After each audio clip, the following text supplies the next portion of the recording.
In the summer of 1795, a teenager named Daniel McGinnis rowed out to a small island off the coast of Nova Scotia and noticed a circular depression in the forest floor sitting beneath an old oak tree. He grabbed two friends and started digging. 220 years later, people are still digging that same hole. 6 men have died in it. Tens of millions of dollars have disappeared into it. And in all that time, no one has ever pulled out a single treasure chest. So what exactly is down there? The island is called Oak Island, a 140-acre speck in Mahone Bay, about an hour from Halifax. McGinnis and his friends John Smith and Anthony Vaughan dug into that depression expecting pirate gold, and the idea wasn't crazy. Privateers and pirates had worked these waters for a century. 2 feet down, the boys reportedly hit a layer of flagstones, stone that doesn't occur naturally on that part of the island. At 10 feet, a platform of rotten logs embedded in the walls of the shaft. Another at 20 feet. Another at 30. Someone, it seemed, had dug this hole before them, and had gone to enormous trouble refilling it in careful, deliberate layers. The boys ran out of strength and money and stopped. The story did not stop. In 1804, a businessman named Simeon Linz organized the Onslow Company, the first serious operation. His crews dug past more log platforms and reported layers of charcoal, ship's putty, and coconut fiber, a material with no business being in Canada, since the nearest coconut palm grows more than 1,000 miles away. At 90 feet, they found something stranger, a flat stone carved with symbols nobody could read. One later translation claimed it said that 40 feet below, 2 million pounds lay buried. The stone itself vanished in the early 20th century, so no one can check. The diggers pried it up, probed the floor beneath, felt something hard, and went home for the night, planning to claim their prize in the morning. When they returned, the shaft held 60 feet of water. They bailed for days. The level never dropped. It rose and fell instead, like something with a schedule, like a tide. That one detail changed everything, because it hinted the hole was not just a hole. In 1849, the Truro Company arrived with a pot auger, a drill normally used to sample coal seams. At about 98 feet, the drill chewed through what the operators logged as oak, then roughly 20 inches of loose metal pieces, then more oak. Exactly what you would expect from a wooden chest packed with coins. The drillers also reported recovering 3 small links of a gold chain, an artifact later lost, like so much of Oak Island's evidence. Then came the discovery that turned a treasure hunt into an engineering war. Workers tasted the floodwater. It was salt. At a nearby beach called Smith's Cove, they dug into the sand and concluded it was not a natural beach at all, but a filter. Tons of coconut fiber and eelgrass laid over rock, feeding 5-box drains that converged like the fingers of a hand into a channel aimed at the money pit. The implication was breathtaking. Whoever buried something here had also built a hydraulic booby trap. Dig too deep, and the ocean itself floods you out. The Truro men built a cofferdam to hold back the sea. A storm destroyed it. The company went broke.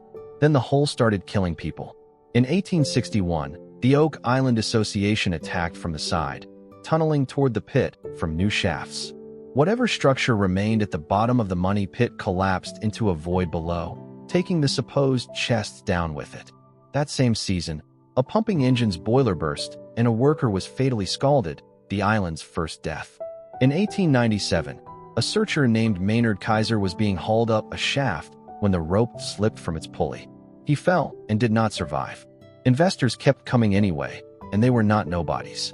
In 1909, a young New York lawyer joined a syndicate called the Old Gold Salvage and Wrecking Company and spent part of his summer at the site. His name was Franklin Delano Roosevelt, and he followed news from Oak Island for the rest of his life, even from inside the White House. Decade after decade, new companies arrived with better pumps, better drills, more shafts, more money. The island absorbed all of it. By the mid-20th century, the ground around the original pit was so churned and cratered that nobody was certain where the original pit even was. Then came 1965, the worst year in the island's history. Robert Restall, a former motorcycle stunt rider, had moved to Oak Island with his family and spent 6 years living in rough cabins, hunting the treasure full-time. On August 17, 1965, he was working near a shallow shaft close to Smith's Cove when he was overcome most likely by engine fumes pooled at the bottom, and fell in. His son Robert Jr. went down after him, then their partner Carl Grazer, then a teenage worker named Cyril Hiltz. None of them came out alive. For men, one flooded shaft, a few minutes. That brought the death toll to 6, and it gave new weight to a piece of island folklore. The treasure will not be found until 7 are dead. You might expect that to end the hunt. Instead, the machines got bigger. Within weeks, a California geologist named Robert Dunfield brought in a 70-ton digging crane and simply tried to excavate the whole site, gouging a crater more than 100 feet deep. To get his machines across the water, he built a causeway connecting the island to the mainland, and it still stands today. He found nothing conclusive, and his dig erased many of the island's original landmarks for good.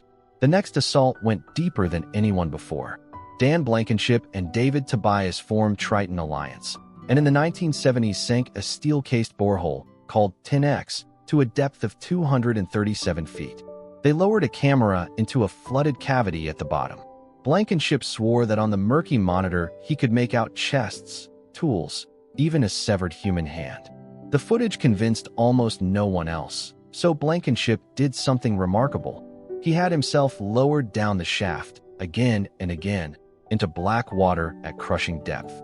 On one descent in 1976, the casing began to buckle around him, and he was winched out moments before the shaft gave way. Triton then planned the so-called Big Dig, a $10 million super shaft meant to settle the question forever.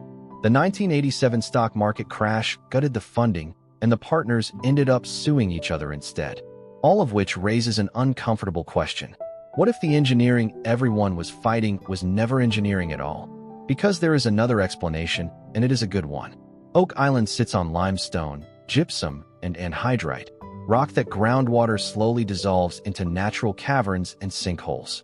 A sinkhole swallowing forest debris over centuries could create layered platforms of logs.